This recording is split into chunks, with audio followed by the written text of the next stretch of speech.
Olá, meu nome é Gustavo Meireles, eu sou médico radiologista, empreendedor na área de saúde e presidente do conselho da IDR, Inteligência Diagnóstica Remota. Este é mais um episódio do ExpertCast, podcast focado em inovação em saúde, com apoio da Agfa. Em cada episódio, recebo convidados que são especialistas em temas relacionados à inovação, principalmente na saúde. A ideia é te deixar por dentro do que há de mais atual em novas tecnologias no setor e das novidades que estão vindo por aí. No próximo episódio, retomaremos a nossa discussão sobre um tema muito relevante e atual: a transformação digital na saúde.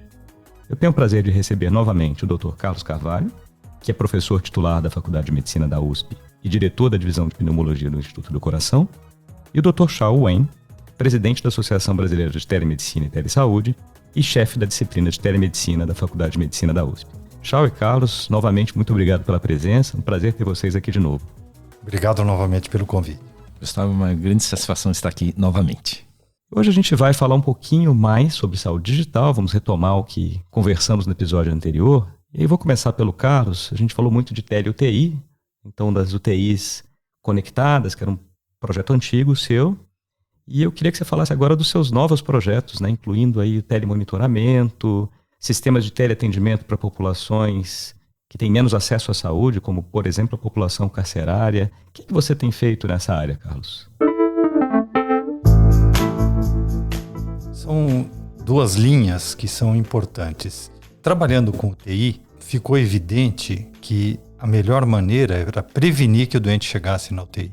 É poder criar uma linha de cuidados para assistir essa população, porque muitas das coisas que vão parar na UTI são consequências de um atendimento inadequado na fase secundária e depois vimos que isso depende também de um atendimento na fase primária. Então nós começamos a ver para doenças crônicas não transmissíveis, o telemonitoramento seria fundamental. Não tem sentido pedir para um doente sair de casa para vir até uma unidade básica de saúde ou até uma unidade hospitalar para controlar a pressão, controlar a coagulação, controlar a diabetes, controlar a oxigenação sanguínea, controlar o batimento cardíaco. Tudo isso simplesmente pode ser feito com uma teleassistência e você tem um painel que recebe esses dados e você monitora esses pacientes. Então, essas doenças crônicas pode demorar um mês a mais ou um mês a menos, mas isso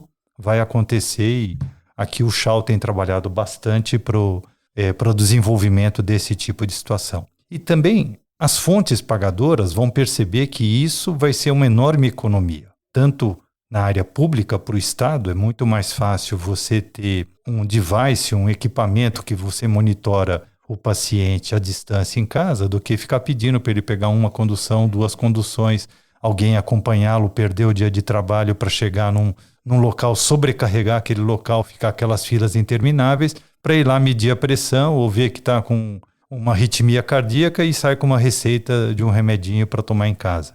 Essas coisas precisam parar de acontecer. Então, na atenção primária, a gente sempre pensa em cidades, mas tem cidades no interiorzão desse Brasil e o nosso governo no passado aí escancarou que nós tínhamos menos médicos do que se precisava, fizeram uma série de ações para criar mais médicos e querer levar o médico para um local, mas não tem sentido. O médico não vai se fixar num local onde ele não possa exercer uma medicina de alta qualidade, que é aquilo que ele aprende ou deveria aprender nas faculdades, e onde você não tem uma infraestrutura adequada para ele prestar aquele atendimento. E muitas vezes você não vai poder pagar um salário, e mesmo que ele ganhe aquele salário, ele não tem o que fazer com aquilo num local distante. Então nós fizemos uma prova de conceito atendendo um bairro na cidade de Santarém, no meio do Pará. Esse bairro fica a 6 horas de Santarém, 4 horas de barco e 2 horas de caminhão, para chegar num local que tem 1.000 habitantes. Esses 1.000 habitantes nunca tiveram médico, porque ninguém vai querer ficar nesse lugar, trabalhando. Aí nós montamos uma estação lá e conectamos essa estação com o nosso médico de família aqui em São Paulo. Treinamos a enfermeira, que era original do local e que ficava tomando conta do posto de saúde de lá, da UBS de lá. Treinamos a enfermeira em aplicação de questionários, na extração de dados vitais e depois ela conecta com a nossa médica que apresenta o caso, a paciente está lá, a médica interage com a paciente, resolutividade 94%. 94% das situações que as pessoas procuraram o posto de saúde puderam ser resolvidas assim. E quando você aplica um Net Promoter Score, um NPS para essa população, dá acima de 90. Eles estão satisfeitos, eles estão alegres e você consegue resolver e prevenir coisas. Recentemente teve um caso, nesse mesmo lugar que nós continuamos atendendo até hoje, uma moça fez um abdômen agudo e esse abdômen agudo a família já desistia, porque não dava tempo de levá-la para lá.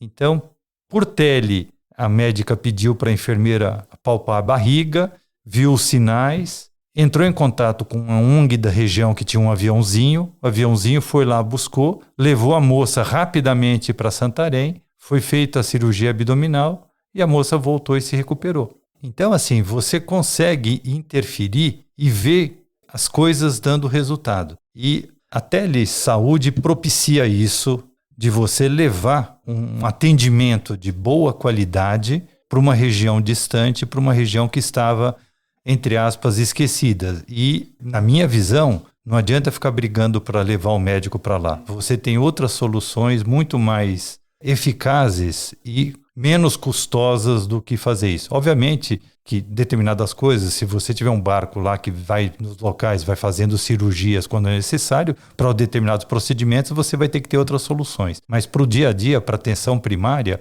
a teleassistência ela é muito mais do que adequada. Não sei se eu respondi tudo o que você perguntou. E você tinha me citado também a questão dos presídios, né? Ah, sim, dos presídios. A dificuldade que é de tirar um preso para ele sair, para ser atendido no hospital. Então... E essa funciona como uma população de um atendimento secundário, porque você tem que prevenir que esse detento ele tem uma complicação cardíaca, ele tem uma complicação respiratória, a porcentagem de tuberculose entre os presidiários é muito grande. Então, você pode prestar todo esse atendimento à distância. E nenhum médico quer trabalhar, principalmente porque financeiramente não compensa você ser um médico dos presídios. Então, e você pode promover uma atenção, uma assistência à saúde desses presidiários de uma qualidade muito melhor. E aí, assim, hoje, para você tirar, vamos supor, um presidiário chega lá com dor no peito. Pode ser que ele esteja infartando, mas pode ser que seja um problema na pleura, ou ele esteja fazendo uma embolia de pulmão, ou ele esteja simulando.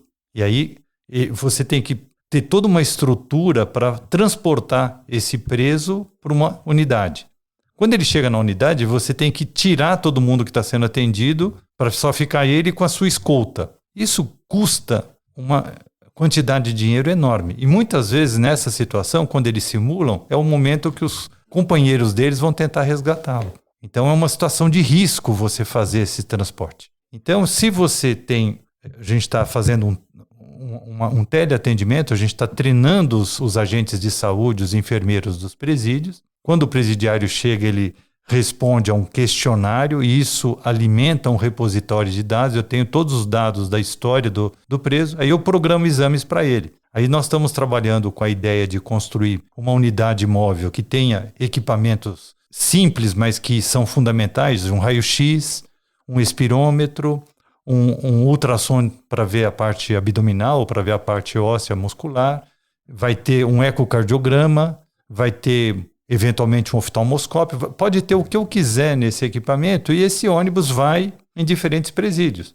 Quando ele estacionar no pátio, é convocado o presidiário, vai lá, faz o exame, a imagem, a maior parte dessas coisas são imagens, a imagem vai para uma central, onde tem um especialista que já faz o laudo na hora e esse paciente, essa pessoa já resolve o seu problema. É muito mais prático, mais barato, né? E mais seguro. E mais seguro. E assim, e você vai interferir na saúde dessa pessoa. Você vai prevenir que ele tenha complicações. Você vai oferecer uma saúde de melhor qualidade para ele. Dá para controlar, por exemplo, um grande problema do tratamento da tuberculose é o indivíduo parar de tomar o remédio. Você pode fazer um controle pessoal dele, de ver ele tomar o remédio. Você pode treinar o agente de saúde para dar o remédio para ele, para você ter certeza que ele está tratando e você acompanha pelo raio-x desse paciente se o tratamento está sendo efetivo ou não. são mudanças que vão vir e vão ser irreversíveis e vai melhorar a atenção em nível primário, secundário, e com isso vai desafogar os hospitais terciários e a parte, por exemplo, de UTI que a gente estava comentando. Ótimo. E a gente vê, né, assim, não só a tele-UTI, mas a atenção primária, o projeto de conseguir levar saúde a populações que têm muito menos acesso. Eu queria passar para um outro ponto aqui para vocês dois, vou começar pelo Chau, que é a história de educação e promoção à saúde. O Chau tem um projeto super bacana em Santos, que é o Jovem Doutor, que tem como principais pilares a maturidade comportamental dos jovens, uma educação criativa e vivencial. Queria que você contasse um pouquinho para a gente, Chau, como que é esse projeto, qual que foi a ideia e o que tem sido feito.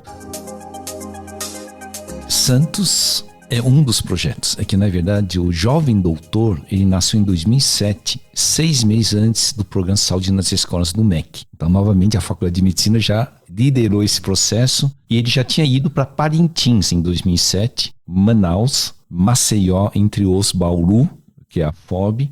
E aí nós fomos desenvolvendo o Jovem Doutor em vários lugares e em 2015 nós começamos o Santos Jovem Doutor. Portanto, está na nona edição, ação de Jovem Doutor mais longa e estruturante, tanto que em Santos nós conseguimos aprovar uma lei chamada Lei Jovem Doutor em 2021, conseguimos aprovar uma portaria conjunta da Secretaria Municipal de Saúde e SEDUC, e agora estamos aguardando, entre esses próximos dias, a assinatura de um decreto do prefeito instituindo telesaúde, e dentro da telesaúde reconhece o Jovem Doutor e vão chamar de telesaúde nas escolas. Então, só para ver o que nós construímos desse 2007 e o que Santos ele representa. Bom, o Santos Jovem Doutor, hoje nós temos 800 alunos ao ano e ele cobre todo o ensino fundamental 2, porque é na escola municipal, e esse ano em específico uma escola estadual pediu autorização para também estar participando desse processo. Então esse é um primeiro ponto. Jovem Doutor não é jovem médico. Foi uma armadilha que eu tinha criado, né? É que na verdade doutor, a primeira definição do latim é docere, é educador. Então, na verdade, jovem doutor é o jovem educador. A segunda definição do doutor é que se usa a expressão doutor para quem você respeita. E a terceira definição é que também se aplica a médico. Então, o projeto do Jovem Doutor, em 2 palavras, é projeto do jovem educador respeitado pelos seus pares falando sobre saúde. Tá? Então, foi um trocadilho que nós inventamos, porque nós somos faculdade de medicina, então nós tínhamos que criar alguma coisa. A outra coisa que nós vimos, a melhor forma de educação é quando as crianças se divertem. Então, é a educação vivencial. Ele vive e cria. E por que Santos veio nos pedir na Faculdade de Medicina o Jovem Doutor? Porque o problema deles era AIDS, IST. E eles só davam palestra. Eu disse, palestra não funciona. Você precisa envolver as pessoas na mudança de atitude. Aí eu falei do Jovem Doutor para a coordenadoria de AIDS e IST, gostaram, e aí nós começamos no início com 80 alunos e hoje nós temos 800. Uma expansão com 32 professores, e aí nós usamos novas técnicas. A Faculdade de Medicina da USP é a instituição com o maior acervo de computação gráfica com qualidade científica. Não é anatomia. Eu explico todo o processo via computação. Exemplo, IST, ciclo menstrual, entre outros. E os alunos começaram a aprender com isso e instituímos o uso de tablet em 2017. E aí eu disse, vamos entrar com impressão 3D. Então aqui vocês veem que eu trouxe até uma produção com o homem virtual em impressão 3D com filamento de plástico, uma impressora que você compra em Mercado Livre por R$ 5.500 no máximo, e você produz um coração didático. Assim como aqui eu estou mostrando uma base de crânio com os pares cranianos, com o cérebro, tudo. O aluno toca. Esse tocar, ele vivencia. E ao vivenciar, ele reconhece o corpo. Ao reconhecer o corpo, ele faz mais adesão.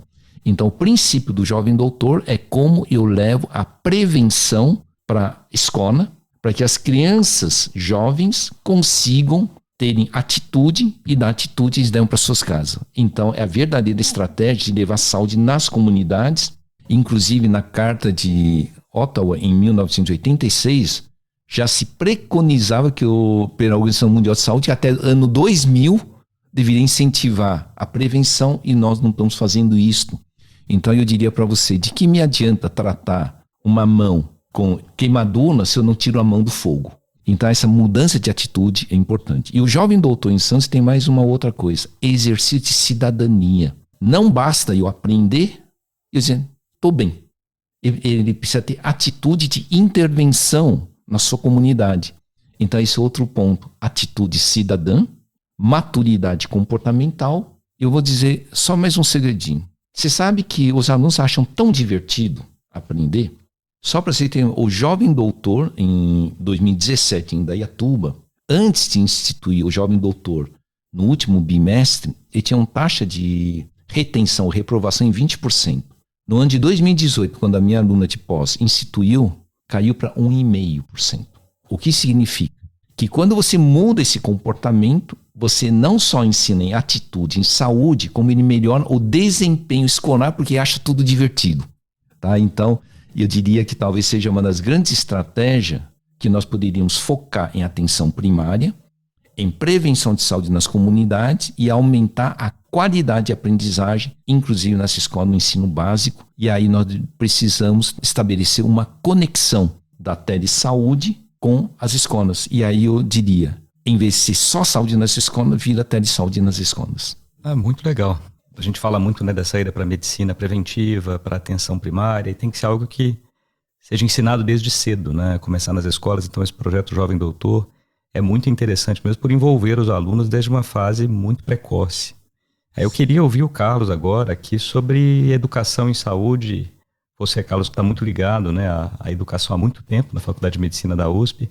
Como que você enxerga a educação em saúde agora para essa nova fase, né, de transformação digital?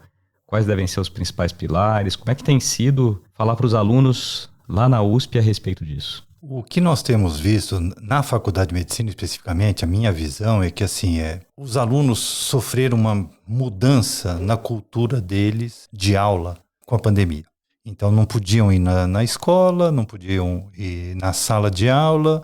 Teve um lado interessante por isso, porque eles deixaram claro para os professores, para quem coordena a graduação, que aquele estilo de aula tradicional, de você ter um professor lá na frente 2 horas, 3 horas falando, isso não se sustenta. Ninguém mais copia a aula, ninguém mais tem caderno, eles pedem para você mandar a aula previamente, então eles têm seu set de slides e eles abrem o seu tablet, o seu computador e escrevem do lado dos seus slides, então eles vão acompanhando a aula em loco.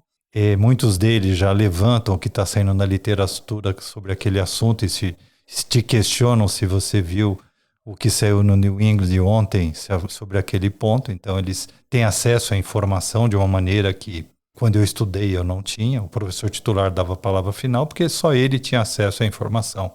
Então, existe essa mudança e as faculdades de medicina, falar primeiro da medicina, vão ter que se adaptar a isso. Essa geração atual cresceu totalmente informatizada.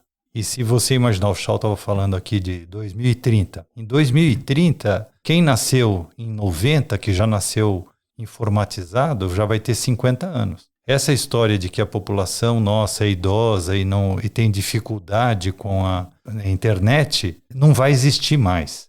Então, nós temos que parar de pensar só numa população e já preparar para tudo isso, né? E as faculdades de medicina vão ter que se preparar para isso. E a nossa faculdade, o Shaw, com a disciplina de telemedicina, hoje, durante a graduação, ele já tem atividades desde o 1º até o 4º ano. E agora nós estamos instituindo também para os internos, para que eles comecem a acompanhar as consultas, as teleconsultas, nas respectivas áreas que estão fazendo teleconsultas. Porque é isso que ele vai fazer. E nós instituímos agora, na metade do ano, o primeiro curso de formação em saúde digital obrigatório para os residentes. Eles recebem uma bolsa, esse curso é um curso que tem um valor, então eles têm que entender que eles não é uma coisa de graça, eles recebem uma bolsa para fazer a sua formação em saúde digital. E essa formação é fundamental para eles poderem atender. E isso nós estamos querendo que expanda para as graduações das outras áreas de saúde, enfermagem, fisioterapia, psicologia, assistente social, fonoaudiologia, assim por diante. Todas as áreas da saúde vão precisar disso. E os seus residentes na área multiprofissional também vão ter que fazer uma formação em saúde. E quem for um pouco mais antigo, se quiser continuar trabalhando, vai ter que se reciclar. Todos os residentes lá da Universidade de São Paulo já têm acesso a esse curso? Sim. E é obrigatório para eles? Nesse ano, como a gente falou que é obrigatório, mas não vamos mandar nenhum residente embora. A partir do ano que vem, em março, eles já são obrigados a fazer o curso de ética médica. Então, o ano que vem, em março, antes de ele começar a residência, eles vão fazer o curso de ética médica e de saúde digital. E esse curso é aberto também para o público externo? Ele é aberto para o público externo, é pela Escola de Educação Permanente do HC. Então, quem quiser fazer o curso, nós temos um curso curto, concentrado para os residentes, são 4 módulos. Tem o primeiro módulo que fala bastante de tecnologia, fala bastante de regulação, dá toda a legislação, explica o que pode e o que não pode. O segundo fala muito mais de telediagnóstico, teleanamnese, telepropedêutica. E os outros 2 módulos são um pouco mais avançados, como fazer um exame físico por tele na ortopedia, telecirurgia. Então, aí os outros 2 módulos, o indivíduo assiste às aulas que ele quer. Os 2 primeiros módulos são obrigatórios para todos. E os outros 2 ele complementa, e ele fazendo o curso, ele tem um certificado dado pela USP. E para quem está nos ouvindo aqui, se tiver interesse, então... Escola de Educação Permanente do HC-FIMUSP, e entra lá o curso de formação em saúde digital. Muito legal. Então aí fica aqui um recado para quem está nos ouvindo, para poder participar também, né? Buscar pelo curso, pegar mais informações e poder se inscrever. Sim, e ele vai ter um certificado, e a gente acredita que essa parte de formação é fundamental para a pessoa começar a fazer saúde digital, mas fazer direito, né? Não começar fazendo com vícios, né? E tem que colocar isso nos bancos escolares. Um estudante de fisioterapia, de enfermagem, assim como um estudante de medicina, de farmácia, ele tem que ser treinado e ele tem que saber que isso é uma realidade e que ele vai conviver com isso quando ele for para a linha de frente no futuro. Quem está hoje na faculdade vai estar trabalhando aí perto de 2030. Se ele não fizer telesaúde, ele vai estar completamente fora do mercado. Né? Exatamente.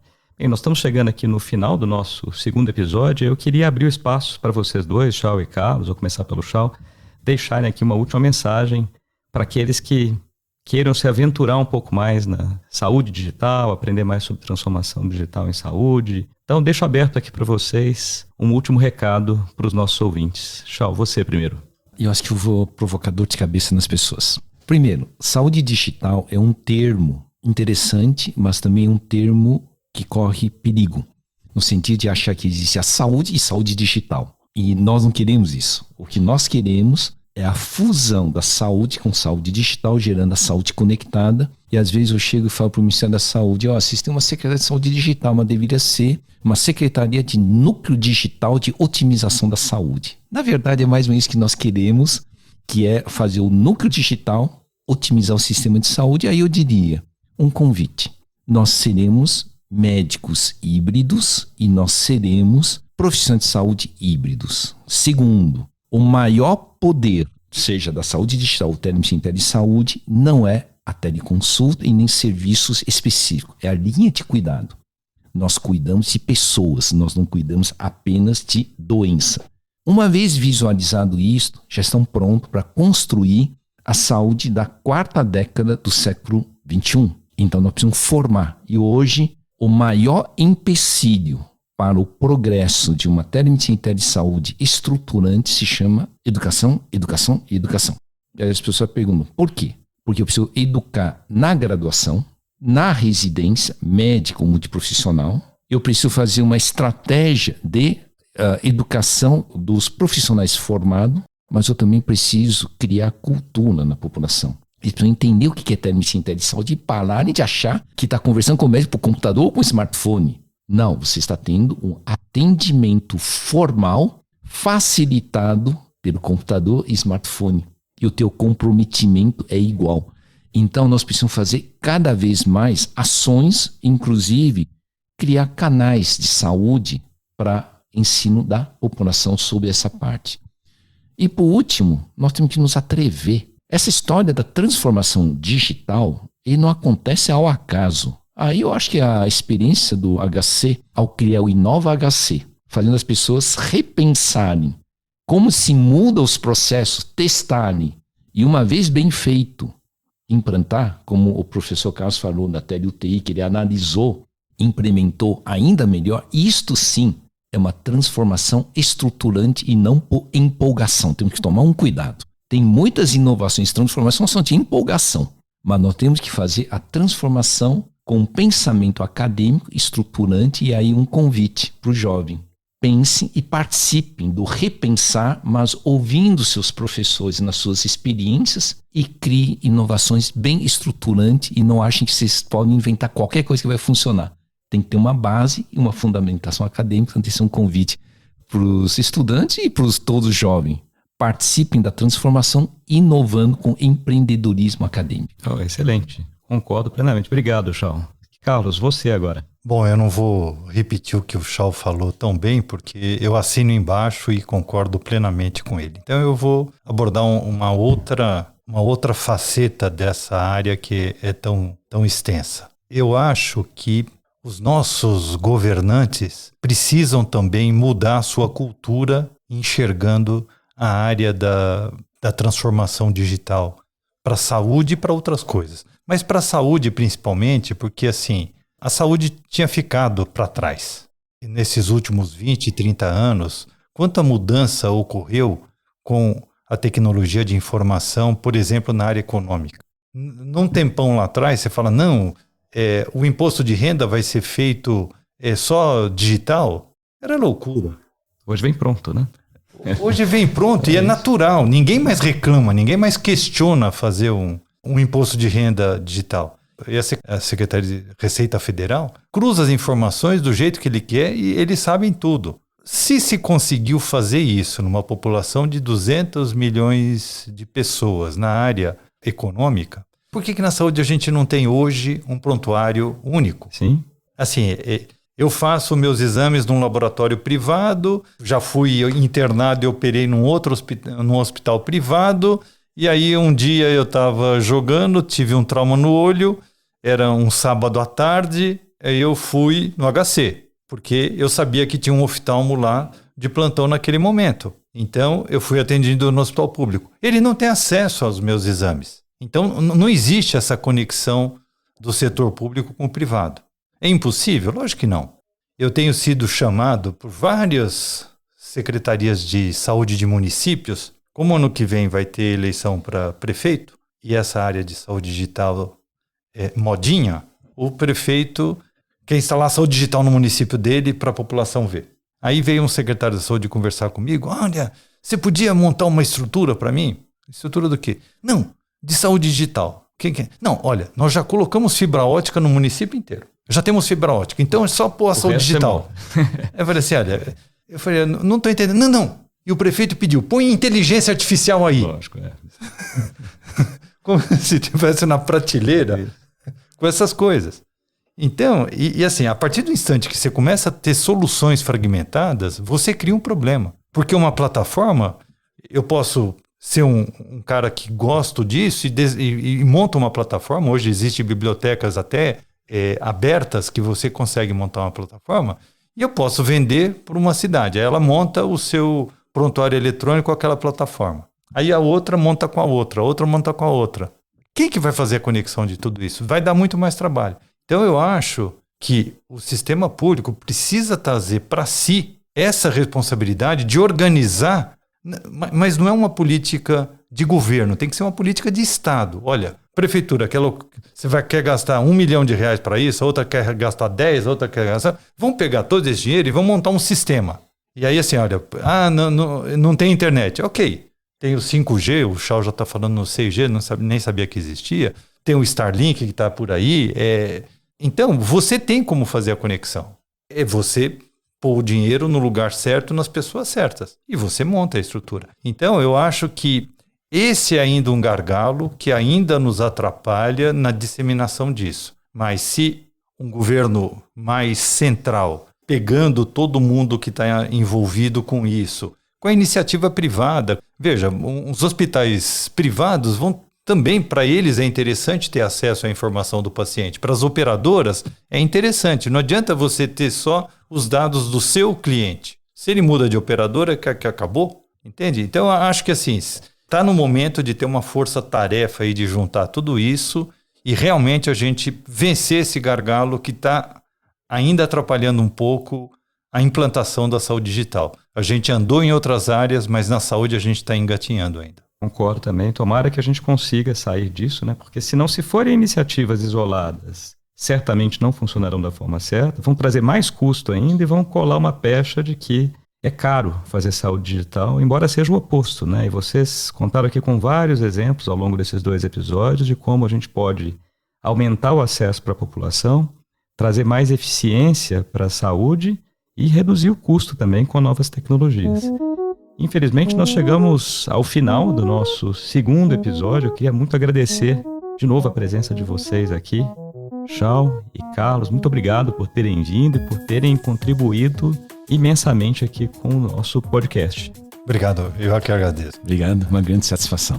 Bem, e para você que nos ouviu, se gostou do episódio, dê 5 estrelas na avaliação na sua plataforma de áudio, compartilhe com seus amigos e contatos e nas suas mídias sociais, e assim nós disseminamos informação de qualidade e ajudamos a aumentar o interesse por inovação, tecnologia e empreendedorismo na saúde. Obrigado pela companhia e até o próximo episódio.